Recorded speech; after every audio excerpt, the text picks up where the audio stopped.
Discord just got hacked, and there's two main problems with how Discord is handling this. Now, YouTube channel, no text-to-speech, just put out a video summarizing what happened. So I'm gonna give you a lawyer's reaction to the whole situation because my large client base of creatives who make creative stuff and use Discord for their communities have communities who all just had their information stolen. So I'll give you my 2 cents on what I think you should do, but don't forget to subscribe and let's jump into it. Probably just got an email that Discord got hacked. So I'm going to explain what got hacked, how to check what information of yours was leaked, and how to keep yourself safe. Because there's 2 major problems with this hack. One of them is that Discord says the hackers were trying to extort a financial ransom from them. And the second problem is that Discord's email, in my opinion, so I don't get sued, is straight up lying to people. So first, so we understand what's going on, if you didn't get this Discord email, congratulations, you're safe. For now, but a lot of you probably got this email from Discord saying, hello, we're reaching out to you because of a recent security incident on September 20th involving your personal data. Specifically, an unauthorized party, a hacker, gained limited access to a third-party customer service system used by Discord. And this is the most important part about this hack because I have seen news articles, people posting on Twitter that this is like Discord itself getting hacked. This is actually Discord's support portal. If you've ever used this before, this is powered by Zendesk.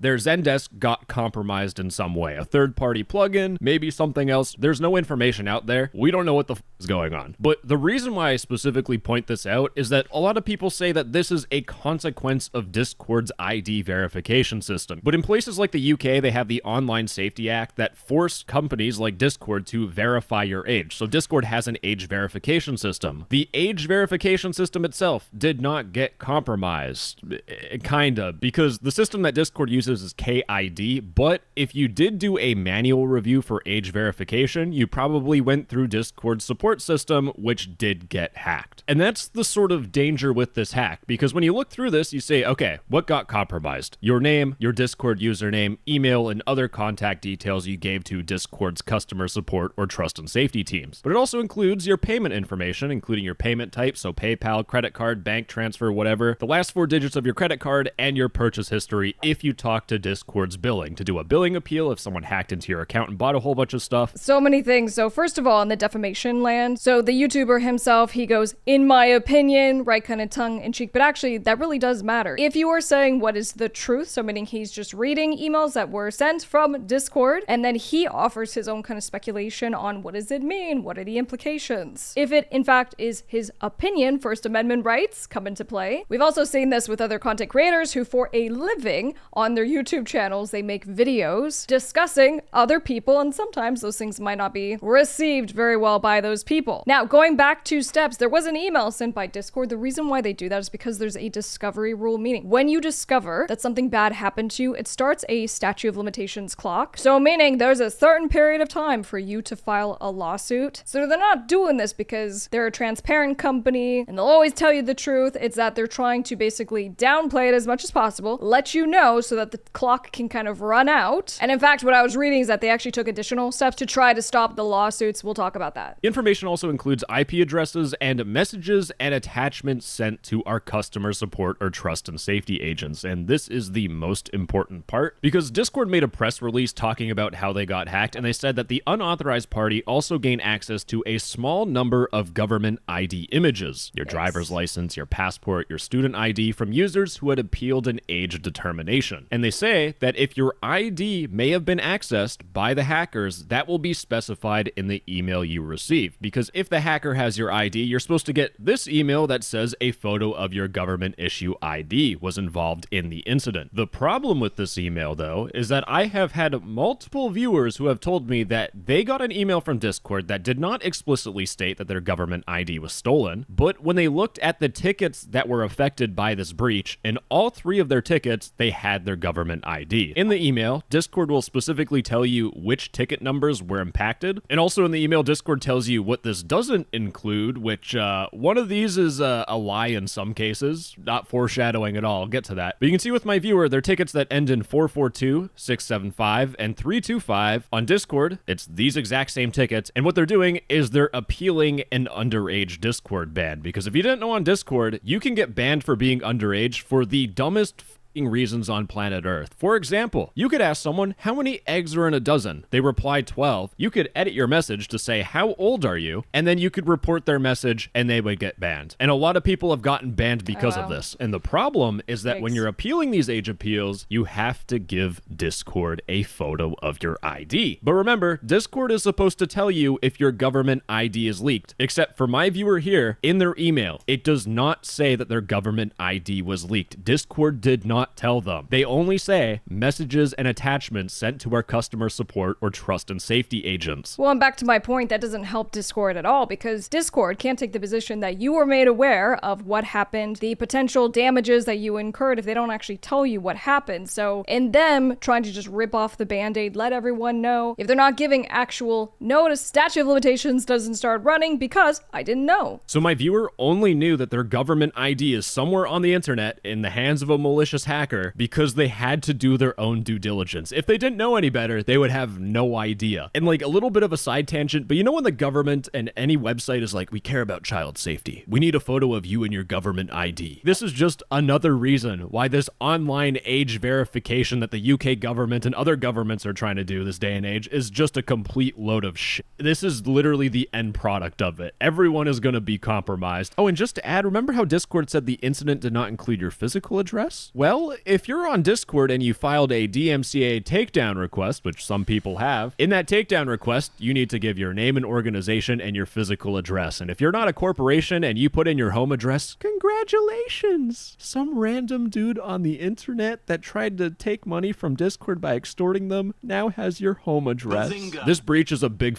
problem if it wasn't clear. And considering Discord's email is either understating what is leaked or just lying to you, what this means is that you need to do your own research and figure out what information has been leaked. So how do you check what info was leaked? For a DMCA, so that's a copyright claim, if you are alleging someone has posted something on Discord, so you file the DMCA to get it taken down, he's right. In order to file it, you have to give a name, an email, and a physical address. And I gotta tell you, for my content creators, my influencer clients, a lot of times we end up setting up virtual addresses for so many reasons, from the address that you use for your LLC, right? The company that represents you in contracts that you do, to when you need to submit forms online, it can be an address that you actually receive mail to, but it's not your home address. The internet can be a scary place, and your address can get leaked for so many reasons. I'm actually a fan of a platform called DeleteMe. There's so many platforms that do this, but you can use these platforms to scrub your address or addresses off of the internet. So look into that. Well, you need to go into your email from Discord and you're going to get a whole bunch of ticket numbers. These are the ticket numbers that have been leaked under your Discord account. And what you want to do is you want to go to the email and check which email address it got sent to. So if you have a Discord alt account, it might send it to your alt account's email address, but you want to copy the email that it got sent to, and you want to go to support.discord.com. I'll have it linked in the description, and you want to sign into Discord's support page. Now, most of you have probably never signed into your Discord support account before, so you may need to click on get a password and then put in your email. It's going to give you a password reset link. Once you sign in, click on your profile on the top left and go to My Activities. Now, all of these tickets have an ID, and if you go to your email, these are the ticket numbers that correlate with the ones that are breached. So for example, 372097, that's this ticket down here that says help me. So you want to go through every single ticket and see what is going on. For example, this is someone who got mad at me on Discord and decided to spam Discord under my email with a whole bunch of support saying,